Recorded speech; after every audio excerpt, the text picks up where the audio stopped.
Everyone and welcome to instant biology by doctor Neela. मैं फिर से आ गया हूं आपके बीच में एक बहुत इंपॉर्टेंट टॉपिक के साथ। जैसा कि आपको पता होगा कि हम लोग बायोकेमिस्ट्री की लेक्चर सीरीज के अंदर अलग अलग टाइप्स की बॉन्डिंग के बारे में बात कर रहे थे।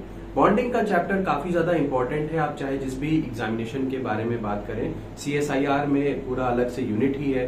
गेट के एग्जामिनेशन में भी बॉन्डिंग से काफी ज्यादा क्वेश्चन आते हैं। सेम थिंग अप्लाई करता है DBT के ऊपर या ICMR के ऊपर। इससे पहले हमने हाइड्रोजन बॉन्डिंग के बारे में बात कर ली थी। आज हम बात करने वाले हैं वैन डर वाल इंटरैक्शन के बारे में। वैन डर वाल इंटरैक्शन के बारे में स्टूडेंट्स काफी ज्यादा कंफ्यूज रहते हैं, लेकिन ये वीडियो अगर आपने पूरा देख लिया तो आपका वैन डर वाल के ऊपर जितना भी कॉन्सेप्ट है बिल्कुल क्लियर हो जाएगा। इसमें मैं बहुत सारे डायग्राम्स भी आपको दिखाने वाला हूँ, जिससे आपको काफी ज्यादा क्लैरिटी हो जाएगी। तो चलिए बिना देर किए हुए शुरू करते हैं वैन डर वाल इंटरैक्शन। तो सबसे पहले वैन डर वाल इंटरैक्शन के बारे में अगर हमें 2-3 पॉइंट बात करनी हो तो वैन डर वाल फोर्सेज या वैन डर वाल इंटरैक्शन कैसे होते हैं? वीक होते हैं, इंटरमॉलिक्यूलर होते हैं, इलेक्ट्रोस्टैटिक इंटरैक्शंस होते हैं। तो सबसे पहले तो एक चीज क्लियर हो गई कि हमें ये पता है कि वैन डर वाल इंटरैक्शंस जो होते हैं वो कमजोर होते हैं, दे आर वीक, उनमें ज्यादा स्ट्रेंथ नहीं होती।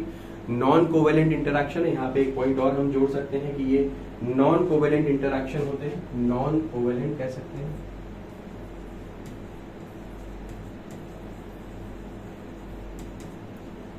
तो हम कह सकते हैं कि ये जो इंटरैक्शंस होते हैं ये नॉन कोवेलेंट इंटरैक्शंस होते हैं। अब आपको पता भी है कि नॉन कोवेलेंट इंटरैक्शंस जो होते हैं वो उतने ज्यादा स्ट्रांग नहीं होते हैं, बहुत ही वीक किस्म के होते हैं। तो same thing applies to this also. Next अगर हम बात करें तो ये इंटरमॉलिक्यूलर होते हैं। इंटरमॉलिक्यूलर का अर्थ क्या हो गया?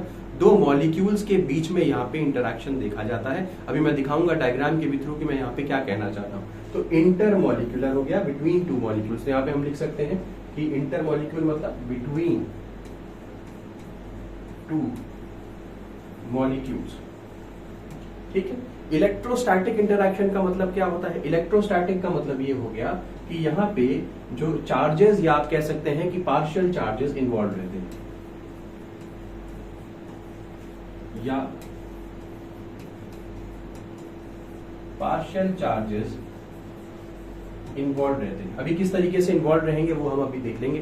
तो ये हो गया वीक इंटरमॉलिक्यूलर इलेक्ट्रोस्टैटिक इंटरैक्शन हो गया। Next, can involve permanent and induced dipoles.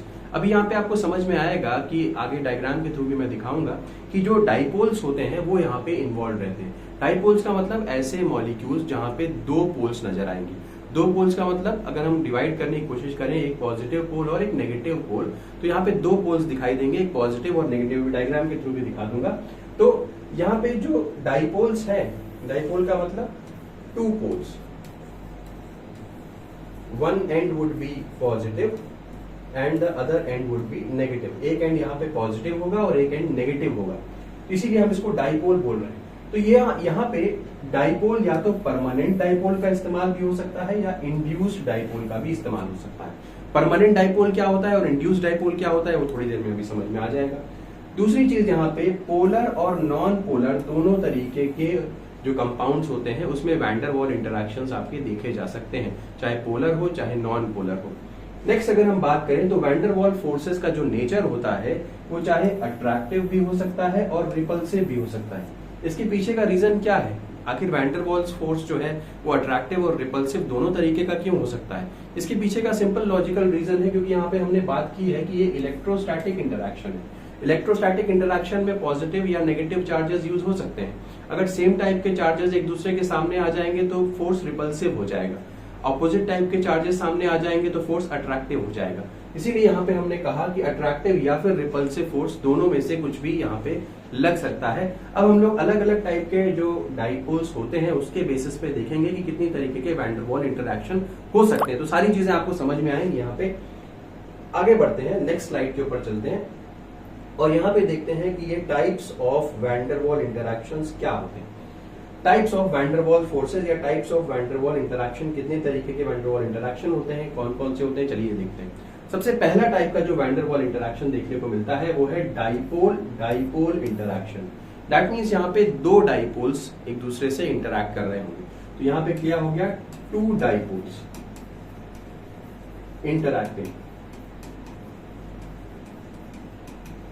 दो डाइपोल्स आपस में इंटरैक्ट कर रहे होंगे।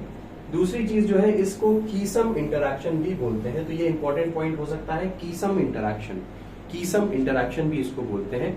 तो दो डाइपोल्स यहाँ पे इन्वॉल्व है, डाइपोल डाइपोल इंटरैक्शन इसको बोलते हैं, और इसका दूसरा नाम हो गया कीसम इंटरैक्शन। अच्छा, किस टाइप के डाइपोल्स, मैंने आपको पहले भी बताया था कि डाइपोल्स दो तरीके के हो सकते हैं, एक परमानेंट डाइपोल और एक इंड्यूस्ड डाइपोल। यहाँ पे दो परमानेंट डाइपोल्स के बीच में इंटरैक्शन होगा, तो occurring between two permanent dipoles and interaction में बी अट्रैक्टिव एंड रिपल्सिव। दोनों टाइप में से कोई भी टाइप का इंटरैक्शन यहाँ पे हो सकता है। कैसे हो सकता है इसको देखिए। अगर ये डाइपोल नंबर 1 है तो ये क्या है, डाइपोल नंबर 1, और ये क्या है, ये डाइपोल नंबर 2 है। ठीक है, अब डाइपोल नंबर 1 में अगर आप देखें तो ये ऑब्वियसली डाइपोल होने की वजह से ही हम नाम से ही समझ पा रहे हैं कि यहाँ पे दो पोल्स होंगे। फर्स्ट पोल ये है पॉजिटिव चार्ज वाला और दूसरा पोल ये है नेगेटिव चार्ज वाला।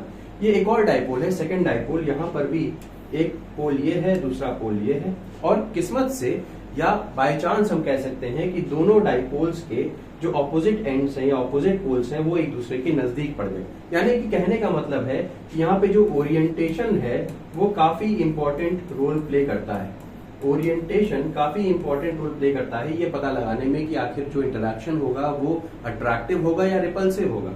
तो यहाँ पे यू कैन सी दैट ये नेगेटिव चार्ज था, ये पॉजिटिव चार्ज था, ये दोनों एक दूसरे के नजदीक ओरिएंट किए हुए थे।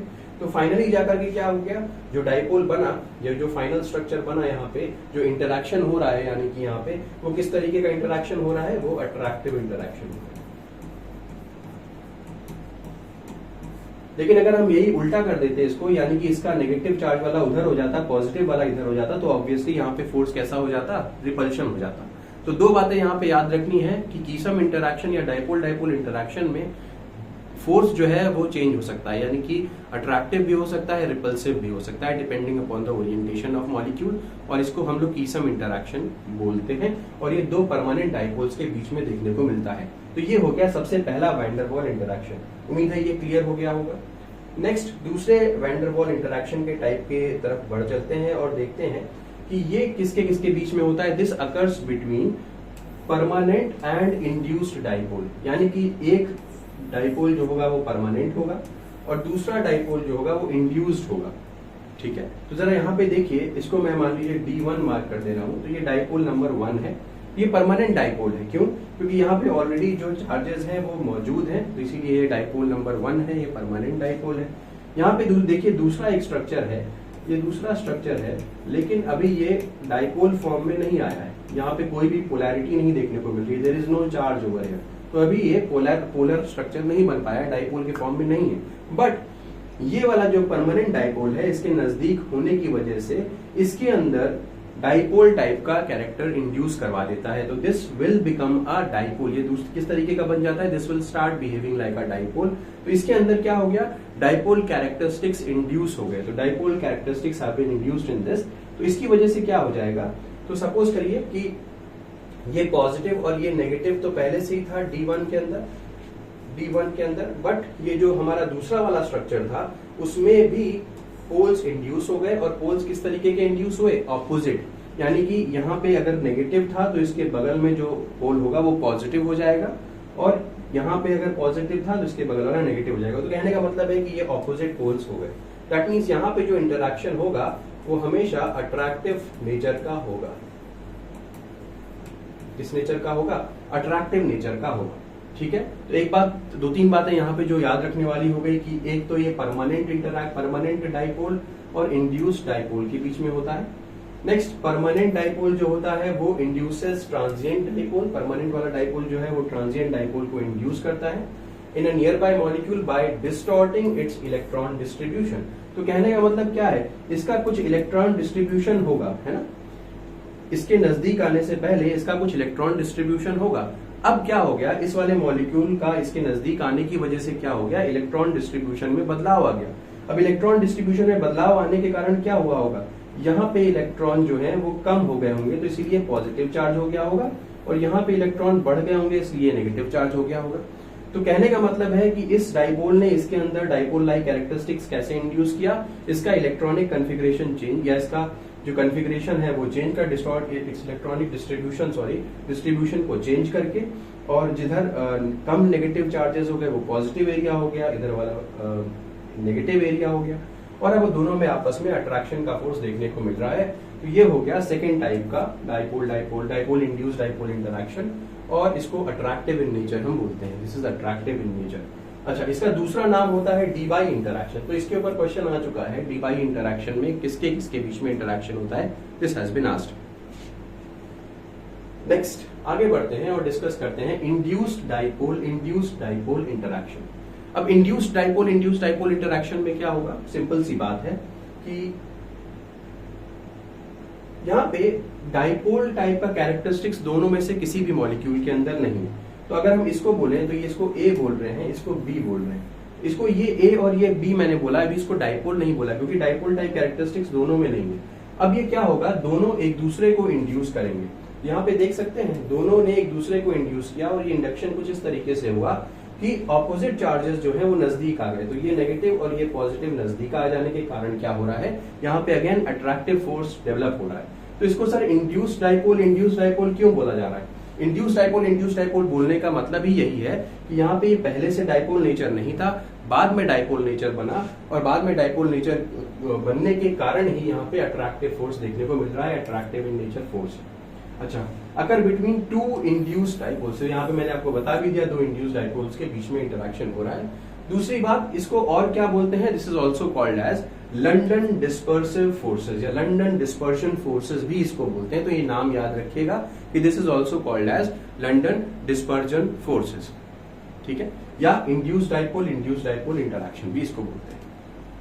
ठीक, तो ये तीन तरीके के वैन डर वाल इंटरैक्शन हमने देखा। सबसे पहला जो था इंटरैक्शन वो डाइपोल इंटरैक्शन था, जिसमें कि दो परमानेंट डाइपोल्स आपस में इंटरैक्ट कर रहे थे, जो अट्रैक्टिव और रिपल्सिव दोनों टाइप का इंटरैक्शन शो कर सकता था। दूसरा वाला इंड्यूस्ड डाइपोल इंटरैक्शन देखा, जहां पे अट्रैक्टिव फोर्स बन रहा था, और यहाँ पे तीसरा वाला इंड्यूस्ड डाइपोल देखा, जहां पे अगेन अट्रैक्टिव फोर्स देखने को मिल रहा था। तो केवल पहले केस में, जिसमें हम लोग कीसम इंटरैक्शन बोल रहे थे उसको, उसी में रिपल्सिव इंटरैक्शन भी देखने को मिलता है। इसीलिए कहा जाता है कि जो वैन डर वाल इंटरैक्शन है वो पॉजिटिव और रिपल्सिव दोनों हो सकता है।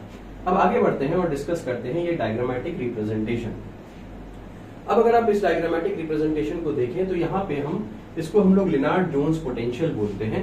यहाँ पे डायग्रामेटिक रिप्रेजेंटेशन से देखने को ये मिल रहा है कि कुल मिलाकर के मतलब इस डायग्राम से आप ये पता लगा सकते हैं कि जैसे जैसे कोई दो एटम्स जो हैं वो नजदीक आते जाते हैं, जैसे जैसे दो एटम्स जो हैं वो नजदीक आते जाते हैं, तो नजदीक आने के बाद एक पॉइंट ऐसा आता है जहां पे मैक्सिमम उनके बीच में अट्रैक्शन देखने को मिलता है।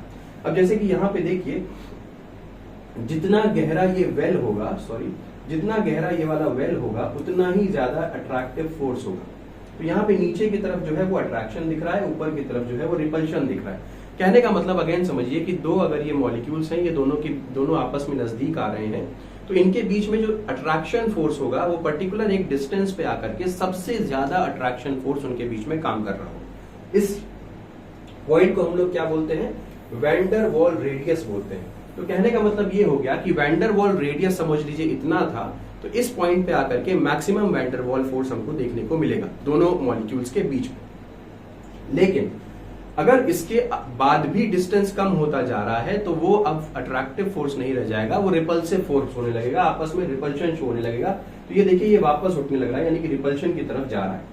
ठीक है, तो कहने का मतलब समझ में आया। अगर हम दो चीजों को नजदीक ला रहे हैं तो एक पर्टिकुलर डिस्टेंस जिसको हम वैन डर वाल रेडियस बोलते हैं, वहां पे आने के बाद मैक्सिमम अट्रैक्टिव फोर्स देखने को मिलेगा। अगर आप उस डिस्टेंस से भी कम करते जाइए डिस्टेंस को, तो फिर ये फोर्स अब रिपल्सिव फोर्स देखने को मिलेगा। तो यहाँ पे अगर आपसे बोला जाए कि ईपीई निकालने के लिए, यानी कि यहाँ पे पोटेंशियल निकालने के लिए, ये plus a to the power r, a upon r to the power 1/2 minus b upon r to the power 6 के फॉर्म में होता है। तो कहने का ये r क्या है, ये रेडियस है, और a और b जो है वो कांस्टेंट है। ठीक है, तो ये जो इंटर मॉलिक्यूलर पोटेंशियल, ईपीई का मतलब इंटर मॉलिक्यूलर पोटेंशियल है, उसको निकालने का यहाँ पे फॉर्मूला है। तो ये फॉर्मूला आप देख के भी समझ सकते हैं कि जैसे जैसे दो चीजें नजदीक आएंगी वहां पे फोर्स एक पर्टिकुलर डिस्टेंस तक बढ़ता रहेगा, और उसके बाद जो है वो कम होने लग जाएगा। यही इस स्लाइड से देखने को मिलता है। तो बेसिकली ये लास्ट स्लाइड थी आपकी वैन डर वाल इंटरैक्शन की। यहाँ पे मैंने मेंशन भी किया attractive interaction is greatest at distance called as van der Waals radius. और लास्ट पॉइंट है इफ डिस्टेंस डिक्रीजेस फर्दर, अगर आप वैन डर वाल रेडियस से भी नीचे जाएंगे तो रिपल्शन स्टार्ट्स टेकिंग प्लेस। तो ये हो गया पूरी की पूरी जानकारी वैन डर वाल इंटरैक्शन के बारे में। इसके बाद हम लोग बात करेंगे हाइड्रोफोबिक इंटरैक्शन के बारे में, जो लास्ट टाइप का इंटरैक्शन होगा बॉन्डिंग के रेस्पेक्ट में।